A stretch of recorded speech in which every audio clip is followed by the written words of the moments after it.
ဦးဇင်းတို့မော်လမြိုင်ကျက်တန်လန်ဖះမှာတရားကျင့်တော့ည12 နာရီကျော်လောက်မှာဦးဇင်းတို့တရားကျင့်တဲ့အခန်းထဲကိုလူတယောက်ဝင်လာတယ်အဲ့ဒီဝင်လာတော့ဒီလူတယောက်ဝင်လာတာလေဦးဇင်းကသိလိုက်တယ်ဘာလို့လာတာလဲတကားလို့မေးတော့ဆရာတော်သာသနာပြုလုပ်ငန်းတို့ကိုသာသနာပြုလုပ်ငန်းတွေကိုဝိုင်းဝန်းပြီးတော့ပံ့ပိုးကူညီဖို့လာခဲ့တာပါတဲ့အဲ့လိုလျှောက်ပြီးတော့ဆရာတော်ဖះဦးဒီဖះပြက်ဒီကျောင်းဦးဒီကျောင်းပြက်ဒီကိုဆရာတော်ပြုပြင်ပေးပါတဲ့ရှင်းမင်းနေ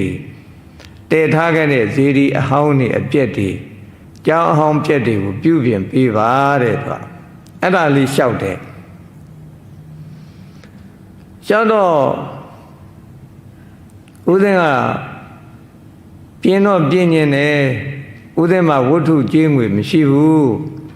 ဖះတထုပြင်းနေဆိုတာဝတ္ထုကြေးငွေအများကြီးကုန်တယ်လို့ပြောတော့အဲ့ဒီပုဂ္ဂိုလ်ကသူလှူဒန်းပါမယ်တဲ့သူလက်ထဲမှာဒုက္ခလေးတစ်ချောင်းပါတယ်သူခန္ဓာကိုယ်ကလည်းလင်းထိန်နေတယ်ဆဲတော့မယုံရင်သူ့ဗိမာန်ကိုခဏလိုက်ခဲ့ပါတဲ့သူကအဲ့ဒါဒုက္ခလေးတစ်ချောင်းနဲ့အဲ့ဒါဦးဇင်းကလည်းလိုက်သွားမိတယ်လာပင့်တော့လိုက်သွားတော့ဒီယရဏပစ္စည်းတွေပြတယ်သူတို့နေတဲ့ဘုံမိတ်မှာယရဏပစ္စည်းတွေအပြည့်ထည့်ထားတယ်ဒါထဲတော့ဖះအိုเจ้าအိုဖះပြက်เจ้าပြက်တွေပြင်းရင်ဒါတွေလှူဒန်းပါမယ်လို့သူကလျှောက်တယ်လျှောက်တော့ဦးဇင်းကအဲ့ဒါတွေကြည့်ပြီးတော့ဒီပုဂ္ဂိုလ်ဦးဇင်းနေရာထိအောင်ပြန်လိုက်ပို့တယ်လိုက်ပို့ပြီးတော့ဆယ်တော်ဆုံးခံကြွတဲ့နေရာမှာဒီဘဲဘဲချမ်းမှာတောက်ရည်ဦးဇင်းအပြက်ကလေးတစ်လုံးရှိတယ်အဲ့ဒီရေဦးဇင်းလေးကိုဆယ်တော်အပြင်ထုတ်ပြီးတော့လူသူလေးပါတောက်လို့ရအောင်ရေဦးဇင်းလေးလေလမ်းဘက်ကိုထုတ်ပြီးတော့ပြင်ပေးပါဦးအဲ့ဒီရေဦးဇင်းလေးကရေဦးလည်းမရှိဘူးရေဦးဇင်းကလည်းပြက်နေပြီပေါ့အဲ့ဒါလေးလျှောက်တယ်လျှောက်တော့ဦးဇင်းကအဲ့ဒီလိုပုံကိုတခါမှမတွေ့ဘူးတော့ဩငါညတော့ကဖြစ်တာပြက်တာကထင်းအောင်ထင်းမှန်းမြန်ဖြစ်နေသလားပေါ့ဒီပုံကိုယ်တွေနဲ့လည်းတကားပြောလိုက်ရတယ်သူ့ပုံမိတ်မှန်လည်းသွားလိုက်ရတယ်ပြန်ရောက်လာတော့ဒီရေဦးစင်အကြောင်းလည်းသူလျှောက်တယ်ကဲမနေ့ရောက်ရင်ဆုံးခံကြွတဲ့လမ်းမှာဘယ်ဘက်ချမ်းကိုရေဦးစင်အပြည့်ရှိတယ်ဆိုတာသူလျှောက်တယ်ရှိမရှိအဲ့ဒါဒီနေ့တော့ကြည့်ရအောင်မယ်ရှားရအောင်မယ်ဆိုပြီးတော့ဆုံးခံကြွရင်းနဲ့ဦးစင်ကဘယ်ဘက်ချမ်းကိုနည်းနည်းအာယုံစိုက်ကြည့်တော့ရေဦးစင်အပြည့်လေးတစ်ခုသွားတွေ့တယ်ရေဦးမရှိဘူးအဲ့ဒါဦးဇင်းကဒီပုဂ္ဂိုလ်တွေထူးထူးဆန်းဆန်းနေပဲလို့ဒါဦးဇင်းတို့တွေးတဲ့အတွေ့အကြုံပြောပြတာတကယ်တွေးတာအဲ့ဒါဒါဦးဇင်းတို့တရားကျင့်တဲ့အခါဟိုတွေးတယ်ပေါ့တရားမကျင့်ရင်တော့မတွေးရဘူးနားလည်ပြီနော်ယောဂီတို့တရားကျင့်ရင်အဲ့လိုပုဂ္ဂိုလ်တွေတွေးရတယ်မြင်ရတယ်မကျင့်ရင်တော့ဒီလိုပုဂ္ဂိုလ်တွေမတွေးရဘူးမမြင်ရဘူးနောက်ဦးဇင်းတို့ဒီမန္တလေးနမ်းမှာ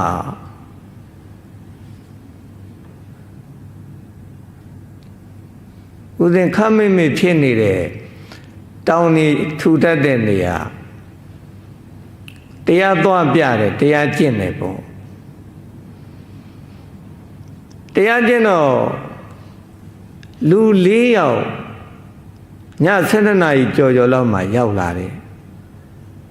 ဦးဇင်းအခန်းတကားမဖွင့်ဘဲနဲ့သူတို့ဝင်လာကြတယ်ဝင်လာတော့မင်းတို့ဘာလုပ်လာတာလဲဦးဇင်းကလည်းမေးတော့ဆယ်တော်တပည့်တော်တို့နေစရာမရှိလို့ နေရလာပြီးတော့တောင်းတာပါတဲ့မဲ့လို့လျှောက်တယ်လျှောက်တော့အေးအဲ့ဒါဆိုနေရသားပြီးမယ်မင်းတို့အခုဘယ်မှာနေကြတယ်လဲမေးတော့တပည့်တော်နေရမရှိလို့ဇီးပင်လေးတစ်ပင်မှာနေရတယ်အဲ့လိုလျှောက်တယ်အဲ့ဒီပုဂ္ဂိုလ်တွေရောက်တော့အသားအရည်တွေကကြမ်းကြမ်းထန်ထန်ကြီးတွေစိမ့်စိမ့်ကြီးတွေသူတို့အသားတွေကင်ကြည့်ရင်ကြမ်းကြမ်းထန်ထန်ကြီးတွေအဲ့ဒါတွေ့ရတယ်ဒါဥစဉ်ကိုယ်တိုင်တွေ့ရတယ်တွေ့တော့အဲ့ဒီပုဂ္ဂိုလ်တွေကကဲဒါဆိုရင်မင်းတို့နေရာသားပေးမယ်မင်းတို့ပြန်ကြတော့၄ယောက်ကတန်းစီပြီးတော့ပြန်သွားကြတယ်အဲ့ဒီလူတွေနဲ့မမြင်တဲ့ပုံကိုယ်တွေနဲ့မတူတဲ့အချက်တစ်ချက်တော့ရှိတယ်အဲ့မမြင်တဲ့ပုံကိုယ်တွေကပြန်ဆိုရင်တန်းပြန်သွားတယ်လူတွေကတော့အဲ့ဒီလိုမဟုတ်ဘူးပေပေကကလှုပ်ချင်တယ်လှုပ်လာအဲ့ဒီပုံကိုယ်တွေကတော့တခါနဲ့ပြန်တော့သူထွက်သွားတယ်သူဆက်မနေရဘူးနားလည်းပြင်တော့ရောက်တယ်လို့အဲ့ဒါထူးထူးဆန်းဆန်းဖြစ်တယ်အဲ့လိုအဲ့ဒါဥစဉ်ခမ်းမိတ်မိဖြစ်နေတဲ့နေရာကတော့အင်မတန်ကြမ်းတမ်းတဲ့နေရာပါအဲ့ဒီနေရာဥစဉ်တရားသွားကျင်ပြီးတော့တန်ဃာတွေတရားပြတယ်တရားပြတော့အဲ့ဒီပုဂ္ဂိုလ်တွေညဘက်12နာရီကျော်လောက်မှရောက်လာတယ်ဥစဉ်ကလည်းမေ့သွားတယ်သူတို့နေရာသားမပေးမိဘူးမေးသွားတော့အဲ့ဒီပုဂ္ဂိုလ်တွေကဘုန်းကြီးကဂရိပြက်တယ်ဆိုပြီးတော့လေမုန်တိုင်းနေတိုက်တယ်လေမုန်တိုင်းကရိုးရိုးတိုက်တာမဟုတ်ဒီအမိုးတွေပါကျွတ်ထွက်အောင်တိုက်တယ်ဓာတ်တိုင်တွေအကုန်လဲဥစဉ်ကျင်းတဲ့ဒီအခန်းထဲမှာရေဒူးစစ်လောက်ရောက်လာတယ်အဲ့ဒါနှွေးခေါင်းကောင်းကြီးသူတို့နှွေးခေါင်းကောင်းမှအဲ့လိုဖြစ်တာဩဒါဦးဇင်းတို့ဖြေရဖြစ်စဉ်လေမုန်တိုင်းကြလို့ဖြစ်တယ်လို့ပြောလို့ရတယ်ဒါပေမဲ့မဟုတ်ဘူးအဲ့ဒီပုံကိုယ်တွေလှုပ်တာဒါပေမဲ့ဦးဇင်းတို့ကမသိသေးဘူးအဲ့ဒီအကြောင်းအရာကိုသူတို့လှုပ်တယ်လို့ဦးဇင်းကလည်းမယူဆဘူးတရားပြမဲ့ပြနေတာပဲဦးဇင်းတွေကိုတလားမေတ္တာနေ့ရောက်တော့ဓမ္မယုံကြီးကိုအဲ့ဒီပုံကိုယ်တွေကခဲနဲ့ပေါက်တယ်ခဲနဲ့ပေါက်တော့ဒါအဲ့ဒီတော့ပါတဲ့ဥစဉ်တွေပါလေမေ့ကြည့်ရင်အဖြစ်မှန်သိလိမ့်မယ်ဒါဥစဉ်အပိုးမပါဘူးပြောတာဥစဉ်ကတရားပြနေတယ်ဒီမေတ္တာနေ့မှာတရားပြတော့တန်ခါအပါတရားနဲ့၈ပါးရှိတယ်ဓမ္မယုံကြီးကိုခဲနဲ့ပေါက်တော့ဓမ္မယုံတစ်ခုလုံးအတန်မီဟိမ့်သွားတယ်တုံခါသွားတယ်ရိုးရိုးခဲမဟုတ်ဘူးတော့ဒီအောက်ကိုခဲကြတဲ့အတန်လည်းမကြားရဘူးဒီဓမ္မယုံကြီးတစ်ခုလုံးတုံခါသွားတယ်အဲ့ဒီရှိတဲ့လူတွေခြောက်ချသွားတယ်အဲ့ဒီဓမ္မလုတ်သားတွေကအပြင်ထွက်ပြီးတော့ခဲပေါက်တဲ့လူကိုလိုက်ရှာကြတယ်တရားမတွေ့ဘူးမတွေ့တော့အမြင့်ကနေပြီးတော့သူတို့ဘသူပေါက်တယ်လဲဆိုတာကိုဒီလူဝှက်ပြီးတော့စောင့်ကြည့်ကြတယ်အဲ့ဒီစောင့်ကြည့်နေတဲ့အချိန်မှာတခါဒုတိယအချိန်ထပ်ပေါက်တယ်ခဲအကြီးနဲ့ပေါက်တာခဲလည်းအောက်ကြတဲ့အတန်မကြားရဘူးပေါက်တဲ့လူလည်းမတွေ့ရဘူးဓမ္မယုံတစ်ခုလုံးကတော့တုံခါသွားတယ်လို့ဖြစ်သွားတယ်ဒုတိယအချိန်ဒီခဲနဲ့ပြစ်တော့လေလူတယောက်မှမတွေ့ရဘူးတတိယအချိန်ဆက်ပေါက်တယ်အဲ့ဒီမှာဥစဉ်ကသွားသတိရတယ်။အော်ငါဟုတ်တာပဲဒီပုဂ္ဂိုလ်တွေနေရာသားပြီးမယ်ဆိုပြီးတော့ငါမပြီးလဲရဘူးဆိုမေ့သွားတာအဲ့ဒါဂရိပြက်သွားတာသူတို့ကဂရိပြက်လို့မရဘူးဒီပုဂ္ဂိုလ်တွေကဂရိတီးရတယ်နားလည်ပြီနော်ယောဂီတို့အဲ့ဒါထူးထူးဆန်းဆန်းနေဥစဉ်တို့တရားကျင့်တဲ့အခါတွေ့ရတယ်ဥစဉ်တို့အိန္ဒိယမှာတရားကျင့်တော့အဲ့လိုလှိုင်ကူထဲမှာတပါးနဲ့ကျင့်တယ်3လအဋိဋ္ဌံကျင့်တယ်ပေါ့ရပောင်း90 12နာရီအဋိဋ္ဌံထိုင်ကျင့်တယ်ကျင့်တော့အဲ့ဒီလှိုင်ကူထဲမှာ 12 နာရီကျော်တော့အမျိုးသမီးတယောက်ဝင်လာတယ်တကားလည်းဒီကျက်ထိုးထားတယ်ဒီတကားကိုမဖွင့်မဲနဲ့ဘလို့လို့ဝင်လာမှမသိရဘူးဒါထူးထူးဆန်းဆန်းတော့ယောဂီတို့ကဲခင်ဗျားတို့စဉ်းစားကြည့်ပါဦးဘလို့လို့ဝင်မလဲအဲ့တော့အမျိုးသမီးတယောက်ဒီတရားဦးဇင်းတို့လည်းလို့ထိုင်းနေတာပေါ့အနမ်းမှာလာထိုင်နေဒီအမျိုးသမီးကလာထိုင်တော့ဒီလူတွေဝတ်ဆင်တဲ့အဝတ်စားနဲ့ကြွားတယ်ပါပါလှလှအယောင်တောက်ပါတယ်အဝတ်အစားလေးတွေဝတ်တယ်ဒီသူတို့ရဲ့ဒီအသားအရည်တွေဆိုတာနုညံ့ပျော်ပြောင်းနေတယ်ပေါ့အဲ့တော့သူတို့ဒီအနည်းနားမှာလာပြီးတော့အမျိုးသမီးကလာထိုင်နေကဲတခါကြီးတွေခင်ဗျားတို့ဘယ်လိုလုပ်မလဲဘုန်းကြီးတစ်ပါးနဲ့ဒီဒကမတယောက်နဲ့ညာကြီးကိုတို့လာဖြစ်တယ်ခင်ဗျားတို့ပြောရင်ခင်ဗျားမတွေ့ဘူးရတော့ဘုန်းကြီးအလကားပြောနေတာလို့ထင်ရမယ်တကယ်ဖြစ်တာအဲ့ဒါတကယ်တွေ့ရတာတွေ့တော့ဦးဇင်းတို့ဘယ်လိုလုပ်ရလဲဆိုတော့တစ်ချိန်လုံးဟရိယဝုထုယုတ်မှာစိတ်ကိုဒီအဖျားတစ်ထောက်လောက်နေရာလေးမှာစိတ်ဆိုင်ထားပြီးတော့ဒီဝေဒနာတွေယုတ်ကလတ်တွေဖြစ်တာချုပ်တာကိုစိုက်ရှုနေရတယ်အဲ့ဒီအမျိုးသမီးကိုမကြည့်ဘဲနဲ့ဟရိယဝုထုယုတ်ကိုစိုက်ရှုနေရတယ်နားလည်ပြီနော်ယောဂီတို့ဒါပေမဲ့အဲ့ဒီအမျိုးသမီးကသူကဖန်ဆင်းပြနေတယ်သူတို့မျက်စိမိတ်ထားလဲသူတို့ဖန်ဆင်းတဲ့အယုတ်ကဒီဟရိယဝုထုယုတ်ကိုစိုက်မထားနိုင်ဘူးဆိုရင်အဲ့ဒီအယုတ်ကတွေ့နေရတယ်နားလည်ပြီနော်တခိုင်းတမိုက်တွေသဘောပေါက်လားမသိဘူးအဲ့ဒါဦးဇင်းတို့ကိုယ်တိုင်တွေ့ကြရတယ်တွေ့တော့အဲ့ဒီဟရိယဝုထုယုတ်ကိုဘလောက်စိုက်ရှုရလဲဆိုတော့ဦးဇင်းတို့1ရက်2ရက်3ရက်4ရက်လောက်ကိုတစ်ချိန်လုံးစိုက်ရှုနေရတယ်သူတို့ရဲ့ဒီဖန်ဆင်းတဲ့အယုတ်တွေဟာအဆင်းတွေဟာတခါမြင်လိုက်တွေ့လိုက်ရဲ့မနေနိုင်တော့အောင်လှပတယ်ချောမောတယ်လူတွေယူတယ်ဆိုတာအဲ့ဒီနေရာယူတာပဲနားလည်ပြီနော်ယောဂီတို့သဘောပေါက်လားမသိဘူးမတွေ့ရမမြင်ရမနေနိုင်တော့တဲ့အဆင့်ဖြစ်သွားတယ်နားလည်ပြီနော်အဲ့တော့အဲ့ဒီလိုယောဂီတို့ဖန်ဆင်းတဲ့အမျိုးသမီးတွေလည်းဥစဉ်တို့တရားကျင့်တဲ့အခါတွေ့ရတယ်အဲ့ဒါတွေကြော်လွှားအောင်ကျင့်ရတယ်အဲ့တော့တရားကျင့်တဲ့အခါအဲ့ဒီလိုမတွေ့ဘူးတော့မမြင်အပ်တဲ့ပုဂ္ဂိုလ်မရှိဘူးလူဘုံနဲ့တရိစ္ဆာန်ဘုံနှစ်ဘုံပဲရှိတယ်လို့ပြောကြတာဟုတ်ကလားယောဂီတို့သဘောပေါက်လားမသိဘူးရှိတယ်တခါကြီးတို့တကမိုင်းတို့တကယ်ရှိတာအဲ့ဒါတွေဦးဇင်းတို့မဟာမြင်တော်ထဲမှာတရားသွားကျင့်တော့ပန်းထွားဘိမာကြီးဆိုတာဒီနေ့တိုင်အောင်ရှိတယ်အဲလူတွေပြောရင်ယုံညမယုံမဲ့ဦးဇင်းတို့ဒီတရားကျင့်တော့ဘိမာကြီးကဟိုတုန်းကဗေဒနိုးမြို့ပျက်စီးခဲ့ရတာသူတို့ဘဝဆုံးရှုံးခဲ့ရတာယဟန်တို့ယဟန်ရောင်နေကြောင်းဖြစ်တယ်ဆိုပြီးတော့ယဟန်နေမကြည်ညိုဘူးယဟန်နေတော်တဲ့ဝင်ရင်ယဟန်နေအန္တရာယ်ဖြစ်တယ်ကားစီးသွားကားပြက်တယ်သွားကားဘိန်းပေါက်တယ်ဟိုတုန်းကဦးဇင်းတို့တောင်တန်းသာသနာပြုဆယ်တော်ဘုရားကြီးသူစီးတဲ့ကားပြက်လို့အိပ်ရိပ်လိတ်ထမ်းပြီးတော့လမ်းလျှောက်ရတယ်ဆိုတဲ့အကြောင်းရေးထားတယ်နားလည်းပြင်တော့ယောဂီတို့တကယ်ရလို့မရဘူးအဲ့ဒီမာမြင်တော့ဥဒ္ဒံရောက်သွားတယ်အဲ့ဒါရှင်းပြမယ်ယောဂီတို့မာမြင်တော့ရောက်သွားတော့ဦးဇင်းတို့ယောဂီတို့သင်ပေးတယ်လို့ပဲ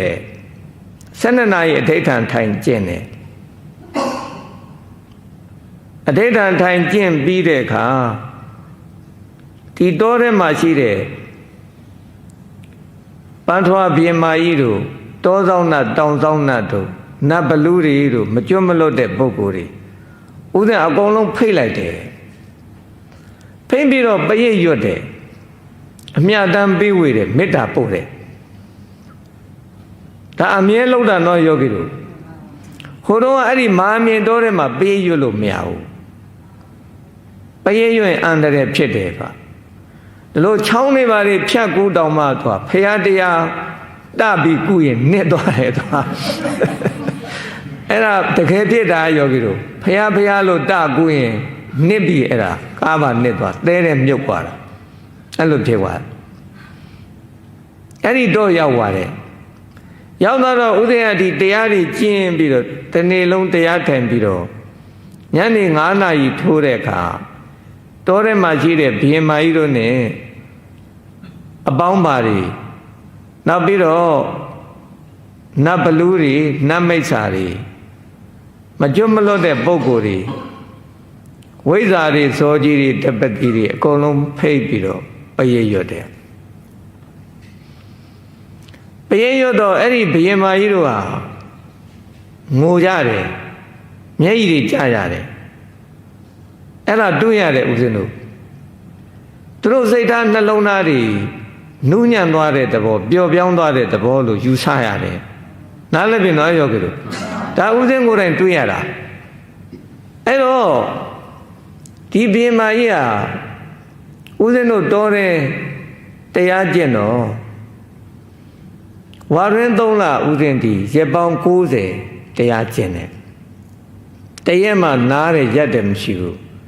တရားကျင့်ဒီဘုရင်မကြီးတို့မေတ္တာအမြဲပို့တယ်ပို့တော့3 လပြည့်တဲ့အခါ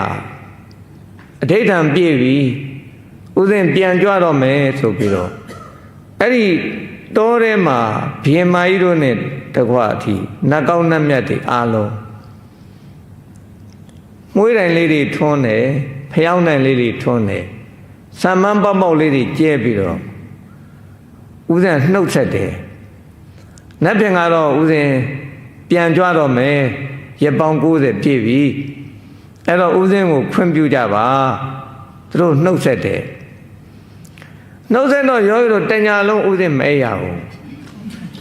တညာလုံးတကြီးမှမအိပ်ရဘူးအဲ့ဒါလားနေကြတာတယောက်ပြီးတယောက်အဲ့လင်းသည့်တိုင်အောင်ပဲနားလည်ပြီနော်ယောဂီတို့အဲ့ဒီဘုရင်မကြီးကမတ်တရပြီးတော့ဦးဇင်းတို့အချိန်အားဖြင့်12 နာရီကြော်လောက်အချိန်ပေါ့မတ်တရပြီးတော့ယောဂီတို့လို့ကြုံထိုင်တာမဟုတ်ဘူးမတ်တရလက်အုပ်ချပြီးတော့ဆဲတော့မာမြင်တော့အလဲတဲ့တယ်ဇေဒီတဆူဆဲတော့တဲပေးပါလို့အဲ့လိုလျှောက်တယ်ဒါယောဂီတို့ဥစဉ်တကယ်အဖြစ်ပြက်ကိုပြောနေတာနော်ဟုတ်လားမှန်ပါပါလက်အုပ်ချပြီးတော့လျှောက်တယ်လျှောက်တော့ဥစဉ်ကပြန်ပြောတယ်ဘုရင်မကြီးဒီနေရာဇေဒီတရားတာအင်မတန်ခက်ခဲတယ်မတည့်ပါရစေနဲ့ရေလဲဒီနေရာမှာမရှိဘူးကြောက်စရစ်သဲလည်းမရှိဘူး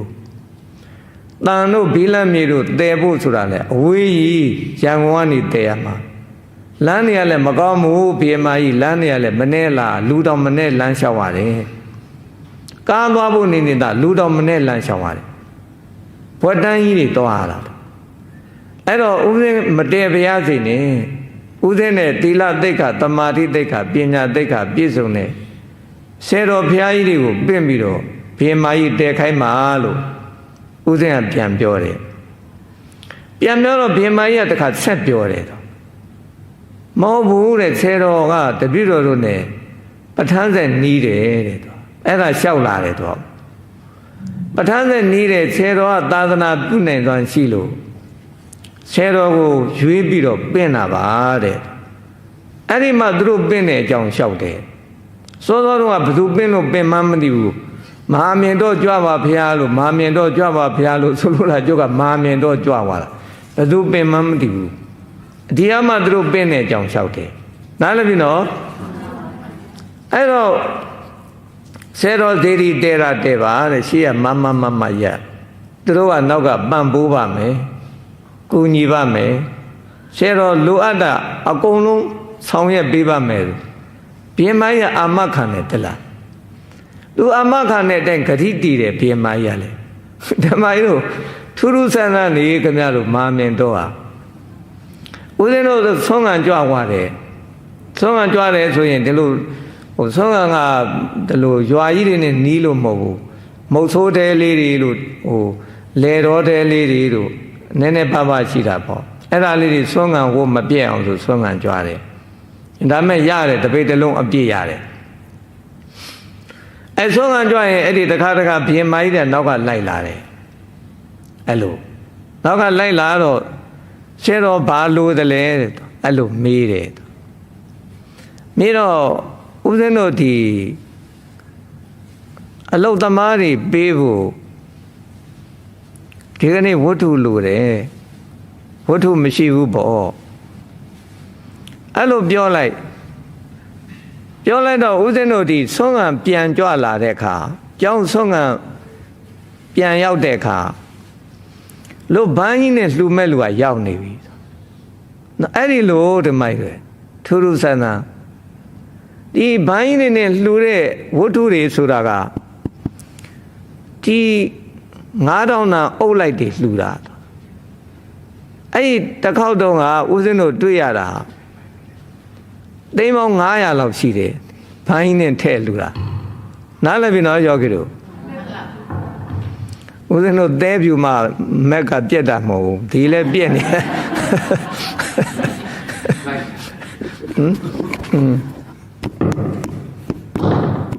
ဟုတ်ပြီဒီအကြောင်းနဲ့ပြောရင်မက်ကပြက်တတ်တယ်ဆိုတာသူတို့အကြောင်းနဲ့ပြောရင်မက်ပြက်တတ်တယ်ဆိုတာအဲ့ဒါမျိုးရှိတယ်ဦးဇင်းခဏကြုံရတယ်အဲ့ဒါမျိုးဒါဦးဇင်းအမှန်တိုင်းပြောတာတခုမှမှားတာမရှိဘူးအဲ့တော့ကျောင်းပြန်ရောက်ရင်အဲ့လိုလှူမဲ့လူကရောက်နေတယ်အဲ့တော့ထူးထူးဆန်းဆန်းတော့တစ်ချိန်မဟုတ်ဘူးယောဂီတို့တစ်ချိန်ရတာမျိုးမဟုတ်ဘူးအချိန်ပေါင်းများစွာအဲ့ဒီလိုလှူတာထူးထူးဆန်းဆန်း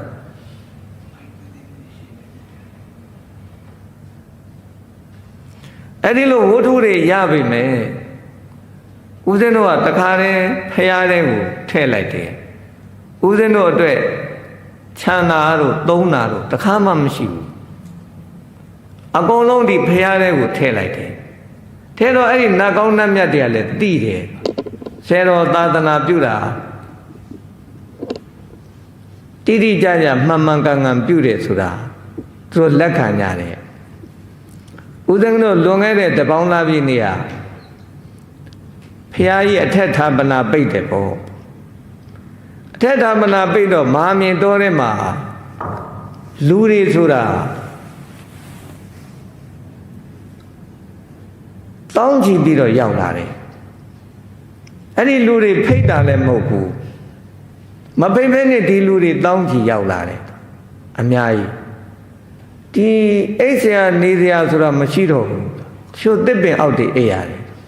အဲ့လိုတတော်လုံးလူတွေဖွေးသွားတယ်အဲ့တော့ဦးဇင်းတို့ကဒီဆုံးခံကြတော့နေရအဲ့ဒီအချိန်မှာချစ်တော့ပူနေတယ်နေချစ်တော့ပူနေတော့ဆုံးခံကြရင်းနဲ့ဘုရင်မကြီးဒီနေ့ထာပနာပိတ်ပွဲမှာလာတဲ့လူတွေကအများကြီးအဲ့တော့ဒီလူတွေနေပူရင်တော့ပင်ပန်းလိမ့်မယ်အပေါ်ဓာတ်ထိတက်ပြီးတော့ထာပနာထည့်ရမယ်အဲ့တော့နေမပူအောင်မိုးအုံမှာဦးဇင်းဟာဒီနတ်ကောင်းနတ်မြတ်တွေလည်းဦးဇင်းကမေတ္တာရက်ခံတယ်ပေါ့အဲ့ဒါဦးဇင်းဆုံးခံကြွတော့ကနေပူနေတယ်ကျောင်းလည်းပြန်ရောက်လာတော့မိုးတွေကအုံဆိုင်သွားတယ်မိုးတွေကအုံဆိုင်သွားပြီးတော့ဒီမိုးဖွားလေးတွေကျလာတယ်လို့ဖြစ်လာတယ်ဒါခမရတို့ပြောရတော့ဒါတိုက်ဆိုင်မှုတစ်ခုလို့ယူဆလို့ရတယ်ပေါ့ဟုတ်လားခဏဘုံမောအဲ့လိုလှုပ်ဖူးတယ်ဒီမာမြင်တော်တွေကနေပြီးတော့ဦးဇင်းတို့ဒီရက်ပေါင်း90ပြည့်လို့ပြန်ကြွကနီးတော့ကလည်းဒီမိုးတွေကဇက်တိုက်15ရက်လောက်ရွာတယ်နေမတွေ့ရဘူးနေမမြင်ရဘူး မိုးတွေတပြုံးပြုံးတတိုင်းတိုင်းရွာနေတော့ဦးဇင်းတို့ပြန်ထွက်ရတာနည်းနည်းခက်တယ်အဲ့တော့ဦးဇင်းကဒီပြန်ကြွကနီးမှာမာမြင်တော်ထဲမှာလှည့်ပြီးတော့မေတ္တာပို့မယ်တရက်ကဗောဓိမြင်ဆဲတော်ဘုရားကြီးသွားပြီးတော့ဝှချမယ်ကြော့မယ်တရက်ကတော့ပြန်မယ်ပေါ့အဲ့တော့ဒီ3ရက်ကိုမိုးမရအောင်လုပ်ပြကြပါမိုးလင်းအောင်လုပ်ပြကြပါအဲ့ဒါနတ်တွေပြောတယ်မိုးမလင်းမှုဆိုရင်တော့မာမြင်တော့ပြန်ကြွမလာတော့ဘူးအဲ့ဒါတခါနဲ့ပြောတာအဲ့ဒီမိုးကလင်းသွားတယ်ခက်ရကြီးရဲ့ကွာကြည်မိုးကလင်းသွားပြီပြန်လာရတော့မှာပဲဆိုတော့ကိုယ်ဂတိနဲ့ကိုအဲ့လိုဖြစ်သွားတယ်မိုးလင်းသွားတော့အဲ့ဒီပြန်လာရတယ်နားလည်းပြင်တော့ရောက်ကြလို့ပြန်လာရတယ်အဲ့တော့ဘီမာကြီးကသူကဆဲတော်ရှိရမရတပည့်တော်တို့နောက်ကပံ့ပိုးမယ်ကူညီမယ်စောင့်ရှောက်မယ်အဲ့ဒီလိုလျှောက်တယ်ဆဲတော်ဖျားတယ်တဲ့အခါမှာသူ့ရဲ့ဆွေတော်မျိုးတော်တွေအကုန်လုံးဒီဖျားကုန်းမှာရောက်လာမယ်အကုန်ခေါ်မယ်ဒီလိုလဲလျှောက်တယ်ဟုတ်လဲဟုတ်တယ်ယောဂီတို့အခုဘုရင်မကြီးရဲ့ဆွေမျိုးတွေဟာအကုန်စုံတဲ့လောက်ဖြစ်နေပြီတယောက်ပဲကျန်တော့တယ်တယောက်ကနိုင်ငံခြားရောက်နေတယ်လို့ပြောတယ်နိုင်ငံခြားမှာရောက်နေတယ်တယောက်လိုနေတယ်အဲ့ဒီတယောက်ကသူကဘုရင်မကြီးပြောတာကအင်မတန်ချမ်းသာတဲ့လူတဲ့သူနေတဲ့အိမ်ကိုဘုရင်မကြီးကသွားနေပြီတဲ့ရောက်နေပြီရောက်နေတော့ဘသူလဲလို့မေးတော့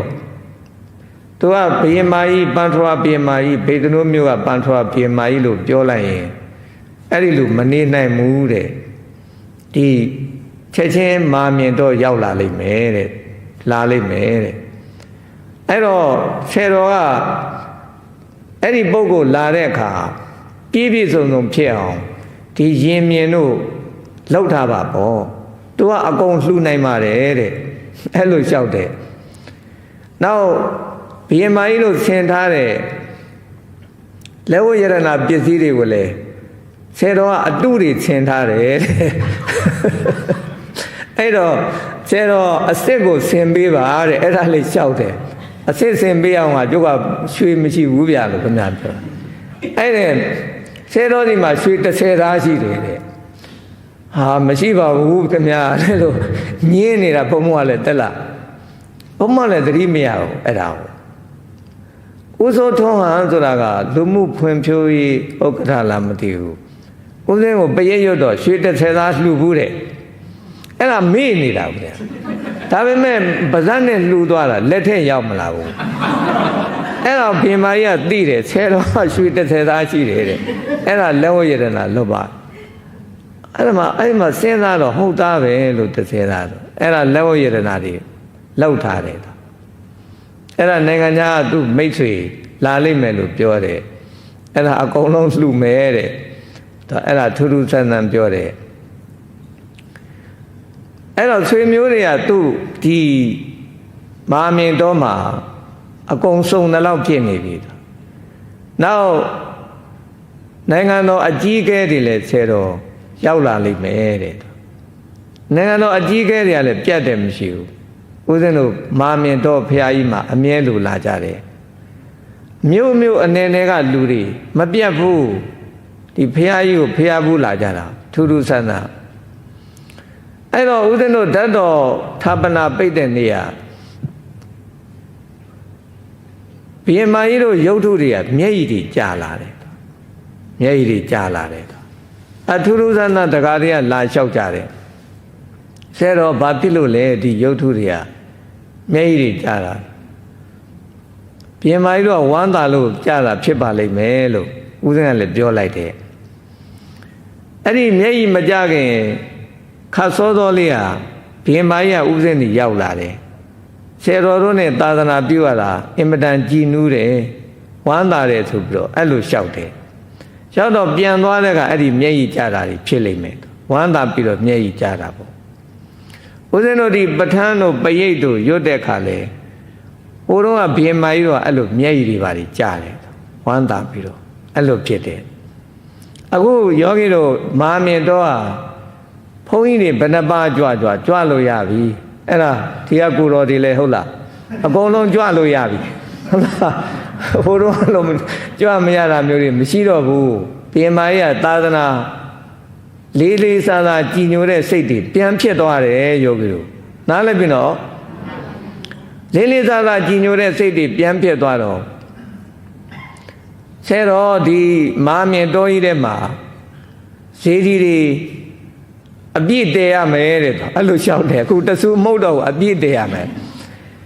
အဲ့ဒါအခုတဆူပြီးတဆူတဲနေရတာအခုလောလောဆယ်ဈေးကြီးတဲနေတာ6ဆူရှိတယ်ဈေးကြီး6ဆူတစ်ပြိုင်တည်းတဲနေတာ6ဆူတဲတာက3ဆူကပြီးသွားပြီ3ဆူတစ်ပြိုင်တည်းတဲနေတယ်အဲ့ဒါတကုံးမိတကုံးဖျားတဲဖို့လျှောက်တယ်